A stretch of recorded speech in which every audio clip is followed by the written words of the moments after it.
E pra të dashur miqtë e mi, ja ku po ritakohemi sërish në kanalin Monitor TV me mua Tirona Lilin, për të sjellur pranë jush lajmet më të fundit dhe ndodhit më të fundit brenda edhe jashtë asaj shtëpie. Ditën e sotme në Instagramin zyrtar të Krist Lamaj kanë reaguar familja e Kristit. Ato ishin jashtëzakonisht të shqetësuar me fatin e Kristit se çfarë kishte ndodhur dje.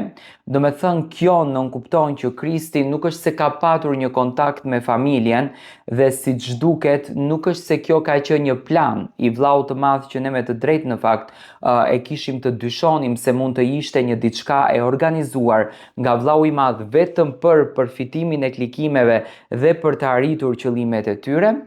Familja e Kristit sot kanë treguar që ditën e ndjeshme kanë qenë në shok se çfarë ndodhi me Kristin, çfarë ndodhi me fatin e tij, me patjetër nuk janë mbështetës dhe nuk janë pro presioneve që bëhen brenda shtëpisë së Big Brotherit, akuzat që po i hidhen Kristit, ofendimet që po i bëhen Kristit dhe denigrimet në fakt që po i bëhen Kristit, që banorët në një farë mënyre, apo konkretisht disa nga banorët, që në këtë rast Juela, Rogerti dhe Miri, u munduan që ta njollosin imazhin e Kristit duke ofenduar me çdo fjalë. Në fakt unë kam thënë që ato të cilët më së shumti ndoshta ndikohen, lëndohen edhe preken në këtë lojë, me patjetër që janë familjarët. Do të thënë familjarët këtë gjë e përjetojnë më keq sepse ndoshta nuk janë mësuar me jetën publike, ndoshta nuk e kanë përjetuar kur të qenurit publik dhe normalisht kur dëgjojnë ofendime të tilla, të quajtur homoseksual ndaj djalit,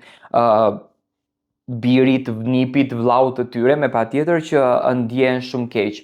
Ato përçuan një mesazh te publiku shqiptar duke falenderuar çdo shqiptar i cili e rivotoi edhe një herë Kristin për të qenë pjesë e shtëpisë së Big Brotherit dhe ja dha këtë mundësinë dhe me bindjen e plotë që Kristi nuk do të bën më të njëjtat lëvizje. Unë përsëri Kristin e shoh me thënë drejtën shumë të menduar. Ai aktualisht po bën lëvizje nëpër obor dhe duket tepër i menduar, sikur po mendon që të nisën dhe të bën një strategji. Domethënë e shikoj që Kristi po ndërton strategjinë e re, do të jetë një strategji bombë për banorët, ndoshta do t'i provokon pafund dhe do të shohim se sa do të jenë të fuqishëm që ta përballojnë.